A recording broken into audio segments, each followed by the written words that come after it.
Greetings and bienvenue, Midnight Crew. Thank you for returning to this broadcast, and welcome to new viewers joining us for the first time. If you like a video, then feel free to subscribe. The only scary thing that I've ever encountered in a boring life. This happened last year in September during Hurricane Ian. Haven't told anyone about it. Scared of being called a schizo. But here goes be me. I live in Bonita Springs, Florida. Crazy hurricane hits, Hurricane Ian. Storm stalls off the coast, causing an insane storm surge. Lasts hours, non-stop flooding. Coast absolutely destroyed. Hundreds missing, presumed dead. Luck out, live a few miles inland, no damage. The next day, eerily calm and even sunny. Drive around surveying the damage. Absolutely apocalyptic. Boats stranded on the roads, debris everywhere, power lines down everywhere, houses completely destroyed, numerous roads closed, crestfallen faces everywhere. It was like being in a disaster movie. Around this time, word started spreading among the community. You loot, we shoot. Signs pop up everywhere. Everyone is down to protect the community from the vultures. The night after the hurricane, drive down toward Bonita Beach, packing my Canik TP9's FX and a flashlight, looking for troublemakers. The road is closed, so I have to turn off. Park in a parking lot where there is a boat stuck in a tree, 6 feet up in a tree. Get out and start walking down Bonita Beach Road. Walking past a few destroyed restaurants. One had a bar. Hear loud shuffling sounds in one of the buildings. You loot, we shoot. Here we go. Hopped up on coffee. Ran up to one of the restaurants where the sound was coming from. Smelled something horrendous. Figured it was dead fish and rotting food. The water had swept through the restaurant after all. It's dark. Still no power, so no street lights. The only light is the flashlight. The shuffling sound gets louder and louder. Someone walking around in the bar. Walk in. Sound stops. Walk to the bar. See dozens of broken bottles of booze. The smell keeps getting worse. Still, I don't see any fish, though. Loud bang a couple feet behind me. Spin around fast as hell, pointing gun, realizing I screwed up trying to be a hero. Nothing there. Glass shatters behind the bar. Whirl around again. Nothing there. Decide to book it. Get out of there. As I'm running like a mega coward when more and more glass keeps cracking like someone is winging them on the floor. Run all the way to my car and speed all the way home. Find out later that several people in the neighborhood near the restaurant drowned in the hurricane. I found out from a guy in my Bible study group who evacuated from a nearby neighborhood to the restaurant that the elderly guy who lived next to the restaurant drowned in his home. Refused to even drive past at night anymore. Never ever experienced anything spooky in my life. Never. But that was by far the scariest thing that has ever happened to me. The hurricane was horrible. Hope I never have to go through another one like it for the rest of my life. Pick-related is the restaurant the day before. I went back the night this happened. Still wonder if whatever it was thought maybe I was a looter. Do you guys remember the earthquake before Hurricane Irene? This happened that same day. Also rescued my kitty that day. She'll be too soon, but I digress. Living at my mom's place at the time, 21 years old. No work, outside tanning and watching birds after cleaning up the lawn. Feel faint tremors in my area of New York. Birds all fly off squawking. Bird feeders start swaying. Head inside to make sure everything all right, mostly no broken glass. All safe and sound, but the kitchen table draws my eye. Had left a mess of papers there, applications for colleges and other personal work. They are all nearly stacked, not sorted. Hear murmuring coming from the closet by the back door. Multiple soft voices that disappear quickly. I lost interest in the paranormal that day because of the earthquake. I'm a geonut to be honest. Still weird though. I got one. Summer 2006, year after Hurricane Katrina. New Orleans was all messed up. A lot of neighborhoods were badly flooded. The houses needed to be torn down and rebuilt. They were too far gone. My group of friends and I were graduating high school and heading off to college in the fall, doing what high school kids do before they go off to college, hanging out and drinking. One of my friends' parents' house was in one of the badly flooded areas. The house was abandoned, but still had electricity running to it. All the streetlights were damaged and didn't work, and the neighbors had left too. Naturally, this was one of the spots we would gather and act a fool. Upstairs had a large room where we brought keyboards and musical instruments where we would jam. Anyway, one night we decided to gather at the house. This night was really dark and foggy. The fog was thick and blanketed the neighborhood. Extra creepy. There were about 9 or 10 of us, 4 or so girls and the rest guys. We always entered all stealthy and kept quiet for the beginning, just to make sure we were the only ones and no curious cops or whatever scoping us out. Get inside, head upstairs, drinking some beers, shooting the shit. Alcohol hits the bladder after a while, time to piss. Head downstairs. Most of the interior lights were damaged, so I grabbed a flashlight, pissing in the bathroom under the stairs. Feels good. Finishing up, and I hear a muffled noise coming from a corner room of the ground floor. It can't be my friends. I was right under the stairs and would have heard someone come down. I hear another noise. I cut off the flashlight. I am not alone down here. Quietly peer around the corner and look into the kitchen. I see trash littering the floor. It's new, not brought in by the storm. We didn't really mess around on the first floor, and there's a bunch of stuff out of place. Something isn't right. I had a knife on me, and after the incident in this story, I damn near always make sure I carried one after that, and whipped it out. The downstairs bedroom has dirty mattresses and bent spoons, what looks like old dried blood smeared on the wall, brown and fetid.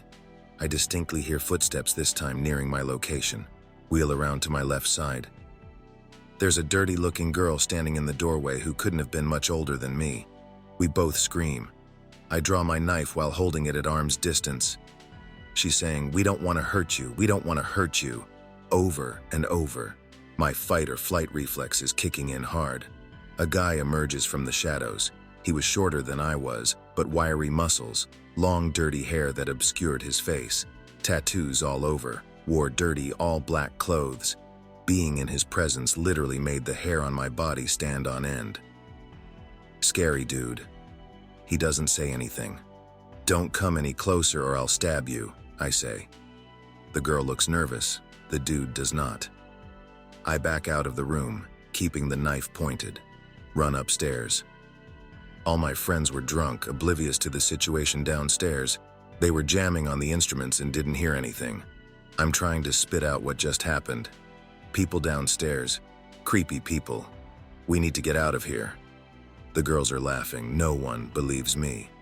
"Nice try, dude. You're gonna have to try harder than that." "Ha ha ha. You're just drunk. Have another beer." As I'm getting more and more pissed, we hear footsteps coming up the stairs. The room goes silent. The girl and the evil dude walk into the room. The girls with us scream, "See? I told you I wasn't lying." Kind of funny looking back at that moment, but now we are stuck upstairs with these people blocking the exit. Nowhere to run. The girl is repeating, "Don't call the cops, we don't want to hurt you." The scary dude says nothing. My friend who owned the house says, "Get out of my house." Scary dude pulls out a grimy scalpel from his pocket.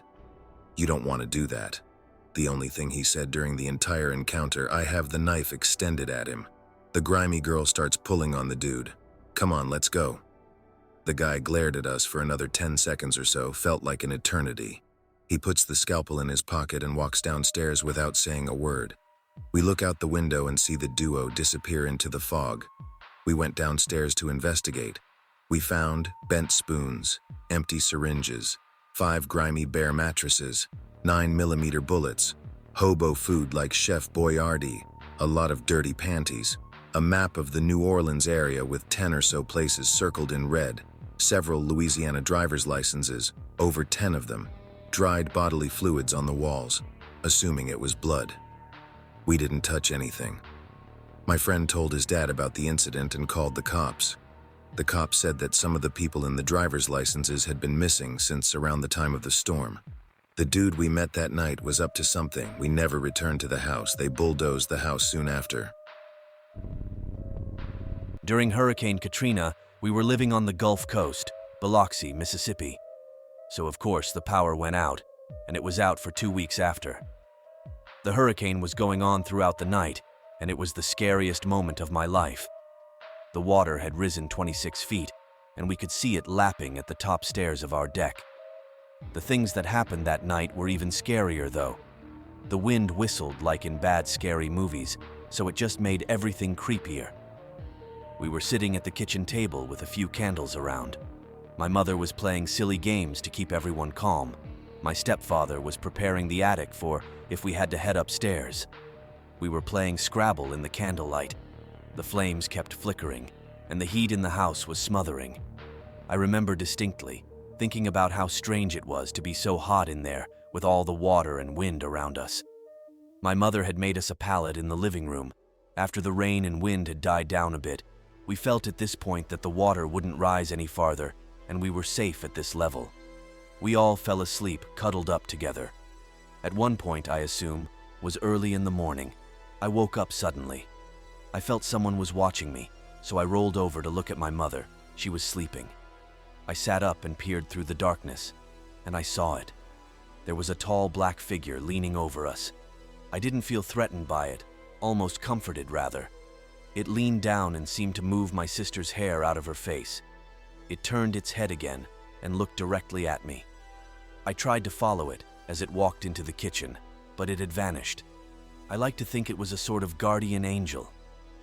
When we walked outside after the hurricane had passed, the trees had collapsed around our house.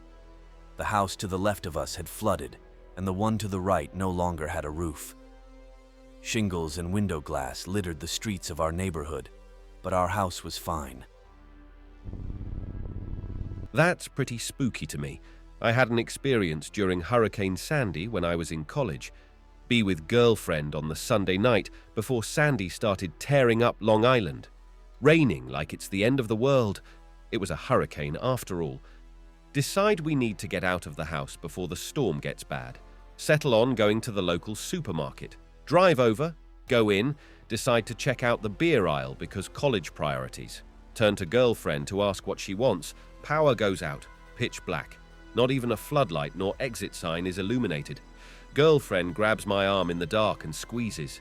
Knowing her, at the moment I thought she might be subtly suggesting we try to steal some beer before the lights come back on. Before I can process the thought. Lights come back on. Everything looks normal. Get some beer and some other things, check out and leave. Whole ordeal took maybe 15 minutes, with the power only being out for maybe 2 minutes tops. Get back in the car. Girlfriend notices the clock. How long were we in there? I responded. Not sure, maybe 15 or 20 minutes. She said we left my house around 9. It was 10:50. Don't believe the clock in my car is right. Check the phone. Phone says 10:50 as well. Don't really speak of it again, and the hurricane superseded priorities for the next few days, so we never really talked about it again, and I've since separated from her. I made the drive there 2 to 3 times a week, and even if I tried, I don't think it would take more than 25 or 30 minutes to make a round trip there and back, with shopping included. I don't think it was an alien situation, but it definitely was bizarre. Spooky, Anon. Oddly enough, my experience happened right after Hurricane Ike at a grocery store in Baton Rouge. In hindsight, the store being empty made sense because a lot of people evacuated, but the parking lot seemed at its general capacity. I've never experienced any time jumping like you describe. I've nodded off before and woken up not realizing how long I'd slept, but that's it. A teacher of mine in high school, used to be a cop, said that sometimes driving home from her shift, she'd get in her car and then all of a sudden be at home with no recollection of the actual drive itself. I wonder if our brains clear out routine, nondescript activities, or set them to some kind of autopilot so we can focus on other things. I don't know. Some of these stories about spooky stuff happening on long road trips brought up a buried memory. Nothing paranormal, but just something that made me really uneasy. A few years ago, trying to get back into town with my significant other after a hurricane. Main highway is backed up for 200-ish miles because everyone else is trying to get back into town. Roads are still closed due to flooding or downed trees. Google Maps puts together a convoluted alternate route through a bunch of back roads. No, we'll lose cell service, but the car has satellite GPS, so at least we won't get lost. Decide to take the route because it'll save 2 or 3 hours of sitting in traffic. The drive is actually kind of nice, enjoying the scenery of rural South Carolina, past some farms and a sketchy gas station and just enjoying some music while driving. Route requires me to turn down some really small, narrow dirt road. Looks more like someone's driving or a service road on their land. Double-check the GPS and confirm the road connects to the next a few miles down. Don't see any signs indicating it's private property, so we go for it. Road is uneven with lots of potholes, so I have to drive slowly. Start getting a weird feeling like we're not supposed to be there. There's a barbed wire fence along the road, and we notice that there's weird spikes sticking out of it. As we drive by, we see that it's chicken heads on pikes. WTF.jpg. Keep driving because there's no turning back now. Turn the bend and we can see a beaten-up old shack on the property. Notice there's things hanging from the trees that look like chicken carcasses or dolls or something like that. Place looks abandoned, and there appears to be no one around, but we kind of feel watched. Even though we were curious as to what was in the trees, we decided to keep on driving and got out of there. Be 6 years old, on an already craptacular family vacation. Camping trip to Maine when Hurricane Bob hit. Yes, that makes me an old fan. 6 years old in 1992. Spend a couple nights in Boston to end vacation. Dad parks the van full of all of our shit for a week of camping, plus a few extra nights along Arlington Street on side of Public Garden. Back in 92, there was still metered parking there. Go about our business hitting museums and tourist shit all over the city. 2 hours later, eating lunch in some restaurant. I absolutely flip out. I am crying and having a complete meltdown, uncharacteristically bad for a 6-year-old. Keep screaming and repeating, "The car was stolen." Now this had happened before a couple times. And I have generalized anxiety disorder now as an adult and was definitely what one would call a neurotic child. So my parents brushed this outburst off as stress from a long vacation and having been through a hurricane just a few days prior. After about an hour, I finally stopped crying and repeating, "The car was stolen." After my parents soothed me and remind me all of those other times everything was okay despite my insistence of what happened. Go to the Children's Museum and feel much better. Flash forward to the evening. Walk back to Arlington Street. Walk up and down the block of the Public Garden 3 times. Van not there. Dad is getting visibly rattled. After the 3rd trip up and back down the street, Dad just looks at me, turns white, and says, "Holy shit, he got his aunt's gift." I just started crying again.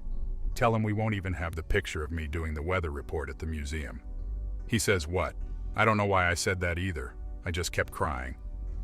We basically all were at this point, considering we were at least temporarily stranded and freaked out by my accuracy earlier. While my dad called the police to report the car stolen and to call friends who lived in Massachusetts to pick us up, he put his camera down in front of the next payphone in the line of them. It was stolen too. And have you not pressed for further information there?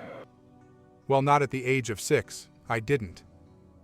My aunt channels people close to her and gets visions of them during times of intense stress and hardship. She also claims to be a medium and regularly talks with my grandparents.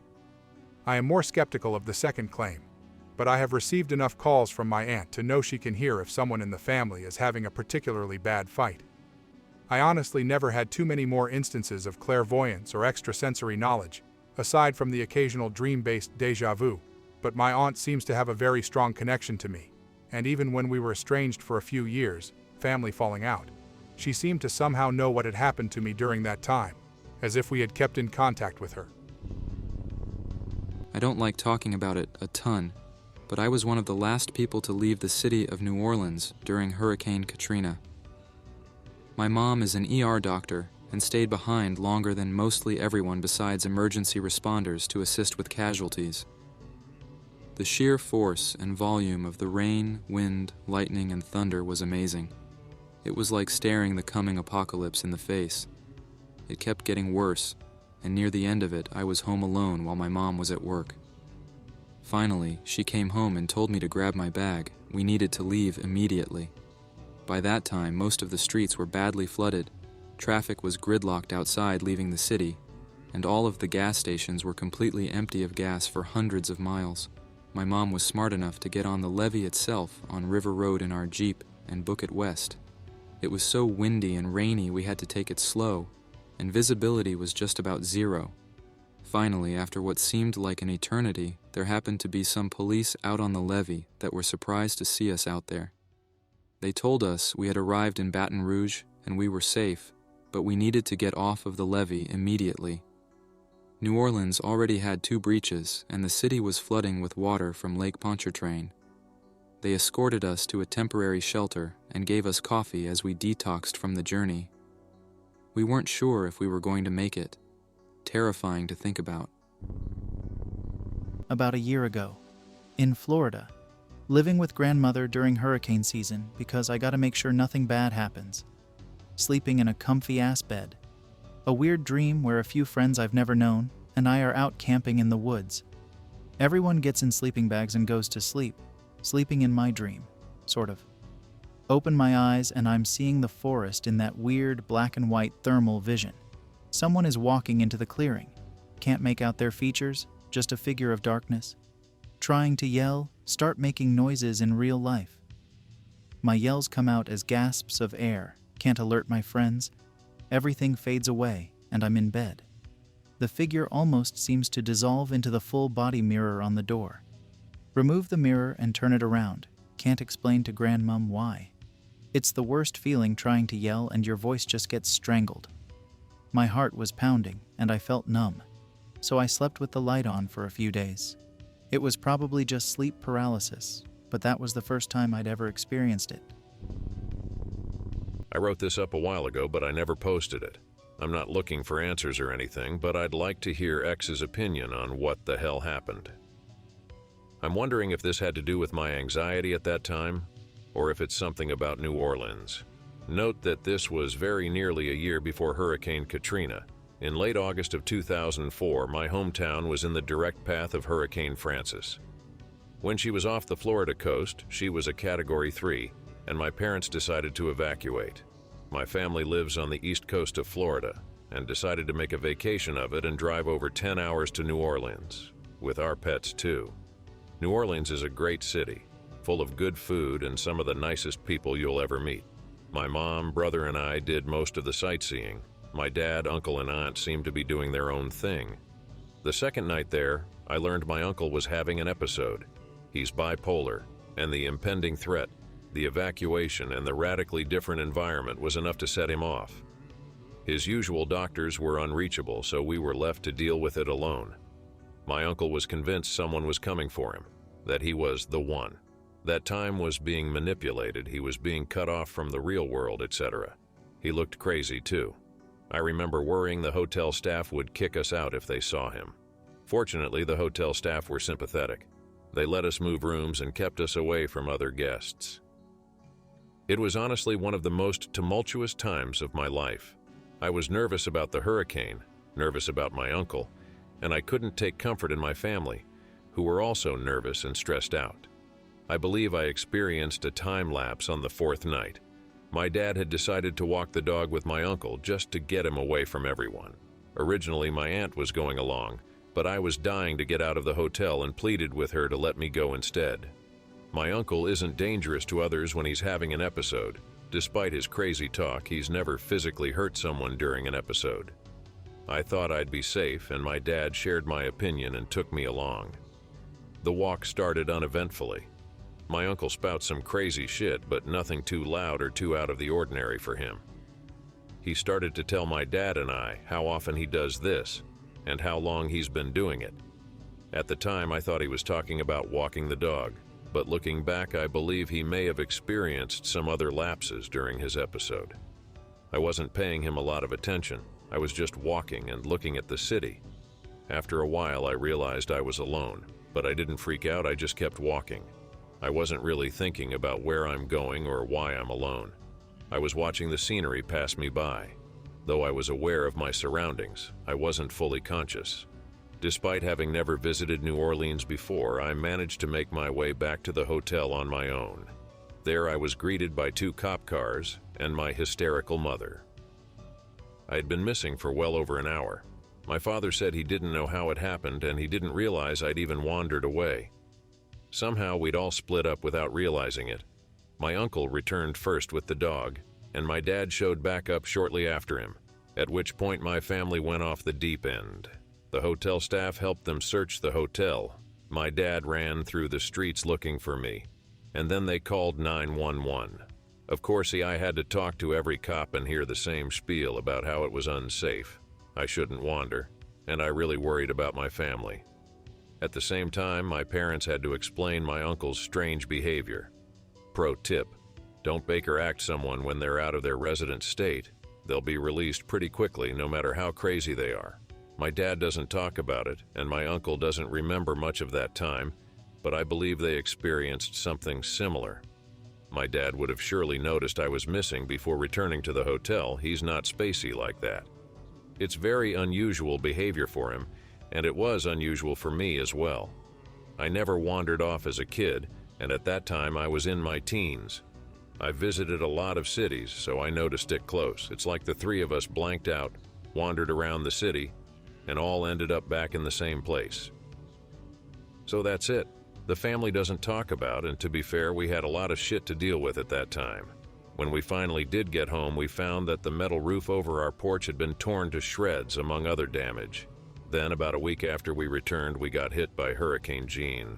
My missing incident sort of fell to the wayside. I still think about it, though. I wonder if something has led me around the city. Even if I had blanked out and wandered, I would have ended up lost. The city itself felt very dreamy. It's something I also feel in Key West. I remember feeling cut off from the real world, like my uncle had said, though that may have been because I was cut off from my normal life. 17 and bored as hell on summer vacation.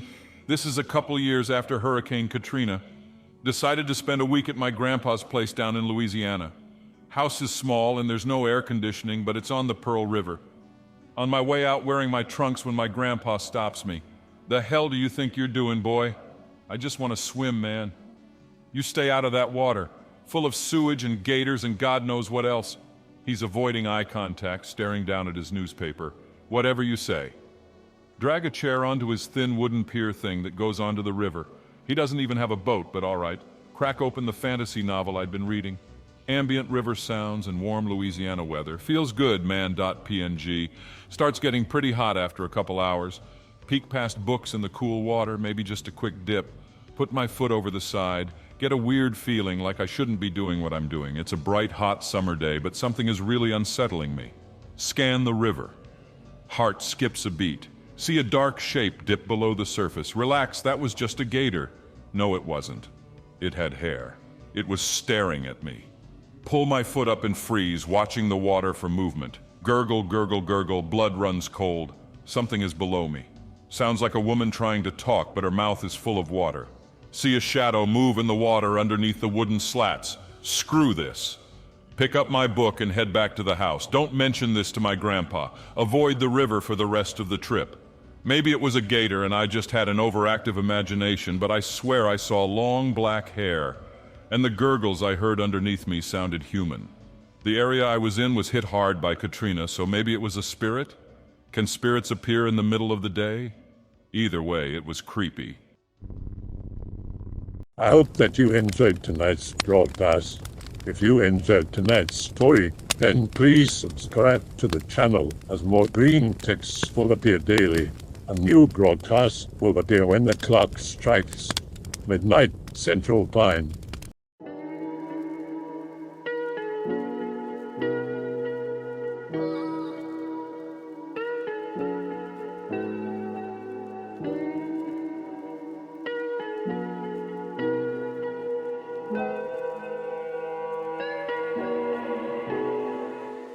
Remember to check out the Odyssey page in the description for a second archive of the channel's videos.